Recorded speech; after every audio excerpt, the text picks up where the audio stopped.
शिवजी ने कसाई से बचाए गाय के प्राण। रामवती एक बूढ़ी औरत थी जो कि शिवपुर गांव में अकेली रहती थी। रामवती के जीने का एकमात्र सहारा उसकी गाय गंगा थी। गंगा देखने में बेहद सुंदर और हष्ट-पुष्ट थी। रामवती रोज उसके गोबर से ताजे उपले बनाती थी और गांव में बेचती थी। यही रामवती की कमाई का साधन था। रामवती अपने उपले में खरपतवार कम मिलाती थी और उसके उपले अच्छी तरह से सूखे हुए होते थे। इसलिए रामवती के बनाए उपलों की गांव में बहुत डिमांड थी। लोग रामवती से उपले खरीदने के लिए उसके घर आते थे। रामवती काकी, 5 किलो उपले दे दो। अरे 10 किलो ले लो, आखिर ये तो काम ही आएंगे। ठीक है काकी, 10 किलो उपले दे दो। ये लो। रामवती की गाय गंगा गांव की सबसे स्वस्थ और तंदुरुस्त गाय थी। गंगा के चर्चे पूरे गांव में थे। गांव के लोग गंगा के बारे में बातें करते। अरे रामवती चाची की गाय गंगा तो बहुत स्वादिष्ट दूध देती है। हाँ हाँ भाई, जाने चाची गंगा को क्या खिलाती है, हमें बता दे, हम भी अपनी गायों को वही खिलाएंगे। रामवती शिव भगवान की परम भक्त थी। ओम नमः शिवाय, ओम नमः शिवाय, ओम नमः शिवाय, ओम नमः शिवाय, ओम नमः शिवाय। गंगा रोज जो दूध देती उसमें से थोड़ा दूध रामवती रोज पास के शिव मंदिर में चढ़ाती थी। रामवती गंगा को अपने साथ रोज शिव मंदिर ले जाती और उसका ताजा दूध निकालकर शिवलिंग पर चढ़ाती थी। रामवती जितनी देर मंदिर में पूजा करती, उतनी देर में गंगा गर्दन हिला हिलाकर मंदिर के 108 चक्कर लगाती थी। शिवलिंग पर दूध चढ़ाते हुए रामवती भगवान शिव की स्तुति करती है। जब रामवती शिव भगवान की पूजा करती, तब गंगा वहां खड़ी होकर अपना सिर हिलाती, मानो वो भी भगवान भोलेनाथ की पूजा कर रही हो। रामवती की भक्ति से भगवान भोलेनाथ बहुत खुश थे। माता पार्वती और भगवान शिव कैलाश पर्वत पर बैठकर रामवती और गंगा की भक्ति का आनंद ले रहे थे। प्रभु, रामवती की भक्ति बहुत प्यारी है और गंगा तो मुझे बहुत पसंद है। देवी, मैं तो भक्त का दास हूँ। जिस तरह से मैं रामवती की भक्ति का दास हूँ, उसी तरह मैं गंगा की भक्ति का दास हूँ। रोज मैं इसके दूध से स्नान जो करता हूँ, और गंगा रोज मेरे मंदिर की परिक्रमा भी करती है। भगवान शिव और माता पार्वती के आशीर्वाद से रामवती और गंगा की जिंदगी बढ़िया चल रही थी। एक दिन स्वस्थ और सुंदर गंगा पर गांव के कसाईयों की बुरी नजर पड़ती है। यह गाय तो बहुत ही तंदुरुस्त है, इसके गोश्त के बहुत पैसे मिलेंगे। हाँ भाई, काफी गोश्त है इसके अंदर, इसका गोश्त बहुत स्वादिष्ट भी होगा भाई। इसका थोड़ा गोश्त हम बेच लेंगे, बाकी खुद भी खाएंगे हैं? लेकिन भाइयों, ये गांव की बुढ़िया रामवती की गाय है। कहते हैं ये गाय भगवान शिव की परम भक्त है। अरे एक गाय ही तो है, और हम हैं 3। हमारा तो काम ही है गाय पकड़ना, इसे भी काबू में कर लेंगे हैं? और तीनों कसाई आपस में बात करके गंगा गाय को पकड़ने की योजना बनाते हैं। रामवती रोज शिव मंदिर जाती है और इस गाय को भी अपने साथ ले जाती है। जब तक रामवती मंदिर के अंदर पूजा करेगी, ये गाय मंदिर के बाहर खड़ी होगी और तभी हम इसे पकड़ लेंगे। तीनों कसाई अगले दिन सुबह रामवती और गंगा के शिव मंदिर जाने का इंतजार करने लगते हैं।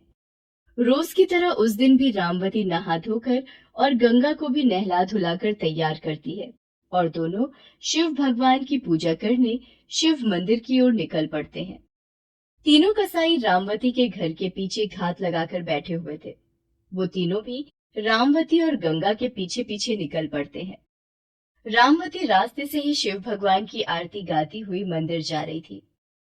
ओम नमः शिवाय, ओम नमः शिवाय, ओम नमः शिवाय, ओम नमः शिवाय, ओम नमः शिवाय, ओम नमः शिवाय, हर हर भोले नमः शिवाय।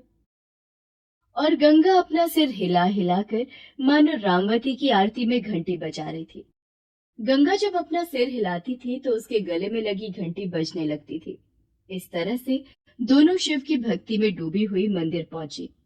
चल, अब तेरा दूध निकाल कर भगवान भोलेनाथ का अभिषेक करूं। रामवती ने मंदिर के सामने गंगा का दूध निकाला और ताजे दूध से भगवान भोलेनाथ का अभिषेक करने लगी और मंदिर में पूजा अर्चना करने लगी। ओम नमः शिवाय, ओम नमः शिवाय, ओम नमः शिवाय। रामवती पूजा कर रही थी। इस बीच गंगा गाय अपनी गर्दन हिला हिला कर और घंटी बजा बजा कर मंदिर की 108 परिक्रमा लगा रही थी। तभी तीनों कसाई मंदिर पहुंच जाते हैं। रामवती का ध्यान तो पूजा करने में है, यही मौका है गंगा को दबोचने का। परिक्रमा करते समय जैसे ही गंगा मंदिर के पिछले हिस्से में पहुंचेगी, हम वहीं उसे पकड़ लेंगे। और तीनों मंदिर के पीछे जाकर छिप जाते हैं। गंगा मंदिर की परिक्रमा करते हुए मंदिर के पीछे पहुंची और तभी तीनों कसाईयों ने मौका पाकर उसे पकड़ लिया। गंगा जोर जोर से आवाज लगाने लगी। गंगा की आवाज सुनकर रामवती ने पीछे मुड़कर देखा, लेकिन गंगा गाय वहां नहीं थी। रामवती गंगा को ढूंढते हुए मंदिर के पीछे पहुंची। गंगा, गंगा, गंगा। मंदिर के पीछे पहुंचकर रामवती ने देखा कि 3 कसाई उसकी गंगा को पकड़कर ले जा रहे हैं। गंगा वैसे तो काफी हष्ट पुष्ट थी, लेकिन 3-3 आदमियों से नहीं लड़ सकती थी। बचाओ, बचाओ, कोई मेरी गंगा को बचाओ, उसे कसाई पकड़कर ले जा रहे हैं। लेकिन मंदिर के आसपास कोई भी नहीं था, इसलिए गंगा की मदद को कोई भी नहीं आया। रामवती उन कसाईयों के पीछे पीछे दौड़ पड़ी और भगवान शिव से प्रार्थना करने लगी। हे शिव शंकर, हे भोलेनाथ, मेरी गंगा की रक्षा करो, इन कसाईयों से उसे बचा लो।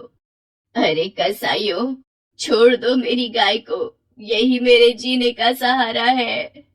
रामवती गंगा गाय के पीछे दौड़ती जा रही थी और बार बार भगवान शिव को सहायता के लिए पुकार रही थी। हे शिव शंकर, हे भोलेनाथ, मदद करो। कैलाश पर्वत पर बैठकर भगवान शिव और माता पार्वती ये सब देख रहे थे। ये कैसा अनर्थ होने जा रहा है प्रभु, इसे रोकिए।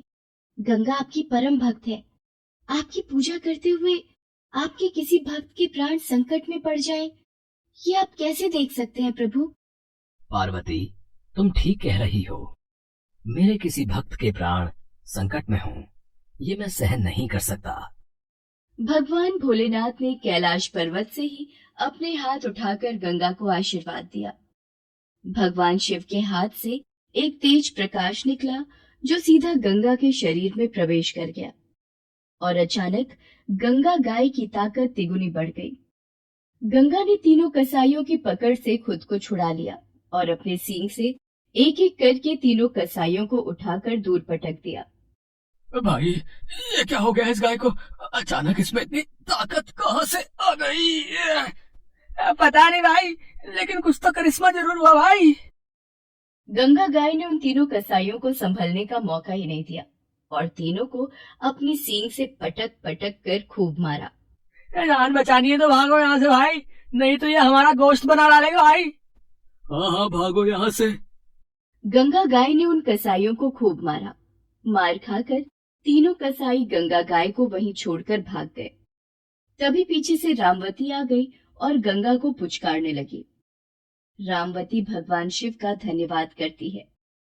हे भोलेनाथ, तेरी ही दया से मेरी गंगा आज कसाईयों के हाथ से बच पाई है। तेरी महिमा अपरंपार है प्रभु, तेरा बहुत बहुत धन्यवाद प्रभु। इसी तरह अपनी कृपा मुझ पर और गंगा पर बनाए रखना। और रामवती गंगा को लेकर पूजा पूरी करने के लिए वापस भगवान शिव के मंदिर की ओर चली जाती है। कैलाश पर्वत पर बैठी माता पार्वती भगवान शिव से कहती हैं, आपने ये कैसा जादू किया प्रभु? एक गाय के शरीर में इतनी ताकत भर दी कि उसने 3 आदमियों को पछाड़ दिया। देवी, मैंने अपने तेज और आशीर्वाद से नंदी का पूरा बल गंगा के शरीर में डाल दिया था और इसी वजह से गंगा ताकतवर बन गई थी। लेकिन प्रभु, अगर दोबारा उन कसाईयों ने आपकी भक्त गंगा पर बुरी नजर डाली तो? तुम चिंता मत करो देवी, मैं हमेशा अपने भक्तों की रक्षा करने के लिए तत्पर रहता हूँ। मैंने गंगा के शरीर में नंदी के शरीर की 1/4 ताकत डाल दी है, जो हमेशा गंगा के शरीर में रहेगी। अब गंगा गाय किसी भी समय कई लोगों का एक साथ मुकाबला कर सकती है। अब गंगा गाय का कोई कुछ भी नहीं बिगाड़ सकता, क्योंकि उसके साथ मेरा आशीर्वाद है। वाह प्रभु, मान गए। आपकी महिमा अपरंपार है। देवी, मैं तो अपने भक्तों का दास हूँ। भक्तों की सदैव रक्षा करना मेरा धर्म है। और रामवती भगवान शिव की आराधना करते हुए अपनी गाय गंगा के साथ खुशी खुशी रहने लगती है।